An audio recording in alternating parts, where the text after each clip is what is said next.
Aujourd'hui, dans le cadre du mois de la canneberge, c'est le volet de la recherche qu'on met de l'avant parce qu'on le sait, les producteurs investissent énormément en recherche, que ce soit en matière de biodiversité, pour la lutte contre les insectes ravageurs ou encore tout simplement pour améliorer leurs pratiques culturelles. Donc, on va rencontrer Didier Laborde, qui est directeur de la recherche au Centre de recherche et d'innovation sur la canneberge.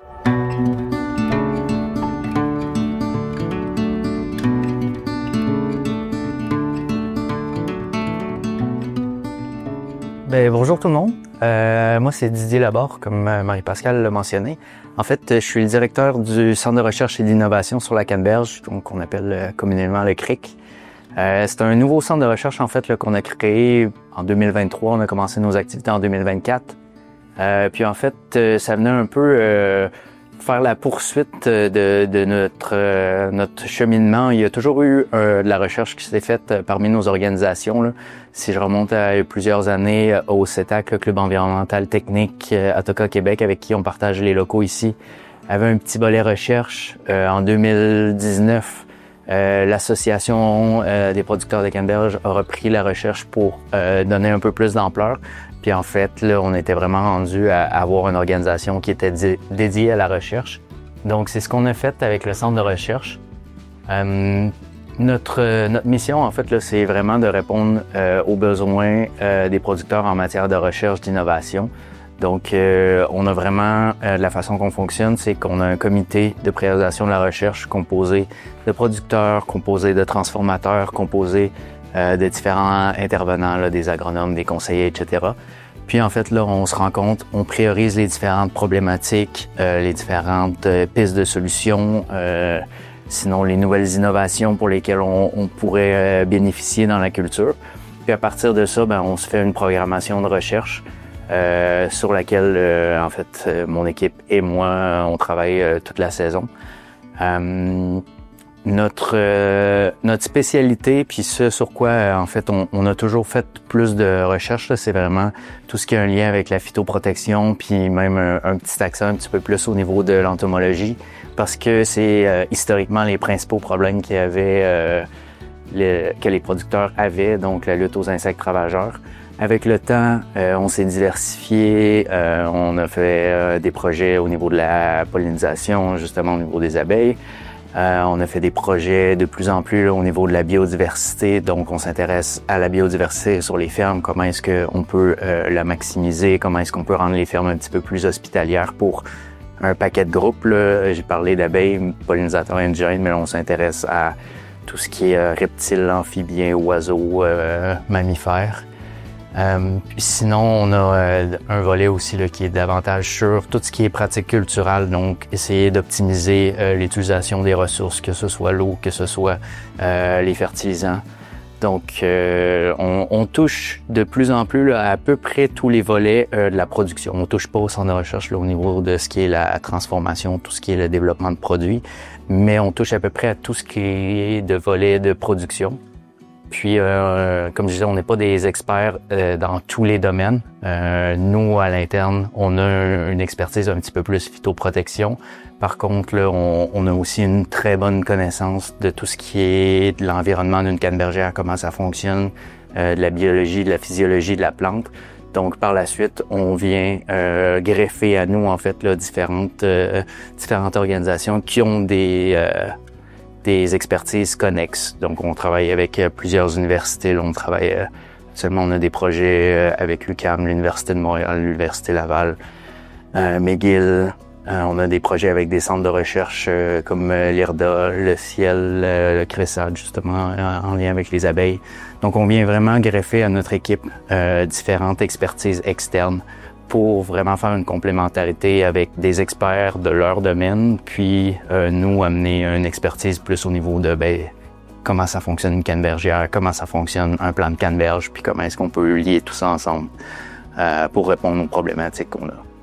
Donc, grosso modo, c'est à peu près comme ça qu'on travaille. Là. Actuellement, on a une petite équipe interne là, permanente de 5 auxquels on vient greffer l'été des étudiants. Donc, 1, 2, 3 stagiaires. On vient greffer aussi des étudiants gradués. Là, on a 2 étudiants au doctorat qui travaillent avec nous, un autre à la maîtrise actuellement. Donc, plein de gens qui gravitent autour de nous. C'est sûr que l'été, justement, il y a beaucoup plus de monde. Puis là, en ce moment, ben, vous arrivez au moment que c'est la récolte. Donc, mon équipe à moi sont à peu près toutes en champ en ce moment pour prendre les derniers échantillons. Puis en fait, là, ce qu'on s'intéresse surtout en ce moment, c'est tous les derniers critères là, qui sont près de la récolte. Fait que c'est quoi les rendements, c'est quoi la qualité des fruits en lien avec les différents projets qu'on a faits. Là. Donc, José, qui est de l'autre côté, là, a fait une batterie de tests de qualité de fruits là, au niveau de la couleur des fruits, au niveau de l'acidité, le pH, le taux de sucre. Ici, juste à côté, puis là, derrière, on a des machines qui mesurent la fermeté des fruits. Donc, on est vraiment dans les derniers milles pour savoir, ben, finalement, tous les différents projets, qu'est-ce que ça a donné en termes de qualité de fruits, en termes de rendement. Mais sinon, tout au courant de la saison, là, on a plein d'autres projets. Mon labo, souvent, l'été est rempli d'insectes de toutes sortes, autant des ravageurs que des prédateurs, des parasitoïdes. Donc, ça ressemble à peu près à ça, ce qu'on fait ici là, au centre de recherche. Là. Puis, on partage là, les locaux avec l'association puis le CETA, comme je disais. Fait qu'on a quand même une belle synergie là, entre toutes les organisations, que ce soit nous au niveau des projets de recherche, quand on a des projets de recherche qui se terminent, qui sont prêts à être transférés vers les producteurs, ben on a les agronomes qui sont ici dans la bâtisse avec nous, avec lesquels on collabore beaucoup, qui font la courroie de transmission pour amener ces nouvelles pratiques-là aux producteurs. Puis ben, avec l'association, là, on a aussi là, toutes les priorités qui émergent autour de l'industrie. Là. Fait qu'on a vraiment une vision 360 de l'industrie là, avec cette collaboration-là, là, nos 3 organisations. Là.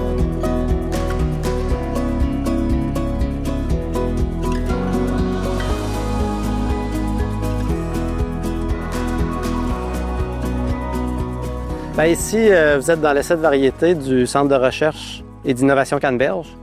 C'est finalement 19 variétés de canneberge différentes qu'on a implantées tout en même temps, toutes sur le même site, pour un peu pouvoir les comparer. C'est toutes des variétés qui sont disponibles commercialement, mais qui ne sont pas nécessairement beaucoup utilisées, parce que souvent on les connaît pas, les transformateurs les connaissent pas. Fait qu'on voulait vraiment les évaluer sur un même site, vraiment tout implanté de la même manière. Là, ils sont en 4e année, fait que c'est pas les parcelles qui ont les plus gros rendements. Le rendement peut-être optimum va être plus l'année prochaine, qu'on va avoir des rendements vraiment plus intéressants. Mais ça donne quand même déjà une idée au niveau de la qualité des fruits, date de récolte, date de verdissement. Si vous regardez la différence de couleur, il y en a qui sont déjà très mauves, d'autres qui sont encore un peu verts. Au printemps, c'est aussi phénoménal à quelle vitesse qu'ils vont débourrer, c'est vraiment pas égal. La floraison n'est pas nécessairement en même temps. Ça reste tout le temps à fin juin, à fin juillet, mais il y en a des beaucoup plus hâtives que d'autres. C'est ça. Celle-là va un peu nous permettre d'en connaître un peu plus sur d'autres variétés, puis peut-être découvrir des choses qu'on ne savait pas de ces variétés-là. Ça, le centre de recherche, finalement, il y a un site ici, il y a un autre site sur une autre ferme aussi.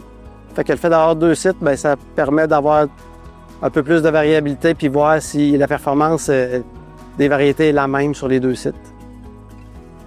Fait qu'en gros, c'est ça. T'sais, en fait, au niveau aménagement, je parlais de biodiversité. Derrière vous, il y a un beau brise-vent, que c'est de la forêt que j'ai juste conservée finalement. Là, on n'a pas aménagé ça. Ailleurs sur la ferme, sur la vieille ferme, j'avais de la place pour faire, mettons, 9 champs. Mais j'ai décidé d'en faire 8, un peu plus large, puis ça me laissait un beau 25 mètres que j'ai implanté en haie brise-vent avec beaucoup de biodiversité. Tout le tour de la ferme aussi, on a plein d'arbustes qu'on a implantés. T'sais, le but finalement, c'est de faire des fleurs un peu en même temps que la canneberge, mais surtout avant et après la canneberge pour nourrir nos pollinisateurs indigènes. Derrière vous, ce qu'on voit, il y a un peu de mélèze, mais il y a aussi beaucoup de cerisiers. Finalement, c'est quand on a aménagé nos champs, les souches de pin, c'était une plantation de pin ici, on les a mis là, puis c'est le cerisier qui a poussé. Fait que le cerisier fait des fleurs au printemps. Le fait qu'on mette des souches, bien, ça fait plein de petits trous, puis souvent les bourdons vont aller faire le nid dans ces trous-là. Fait que ça permet de faire un habitat, on a des fleurs pour les nourrir.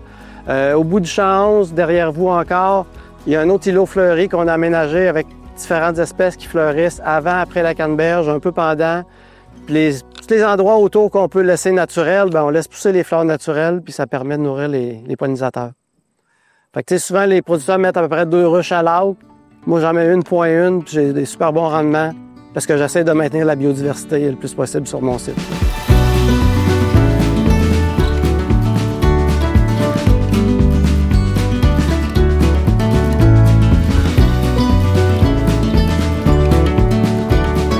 C'est ce qui termine notre émission aujourd'hui. N'oubliez pas que pendant tout le mois d'octobre, vous pouvez suivre les médias sociaux de Notre Canneberge pour découvrir tout plein d'articles intéressants sur les bienfaits sur la santé de la canneberge, découvrir des entreprises locales du centre du Québec qui la transforment et tout plein de recettes avec notre chef Fred de Casse-la-Croûte.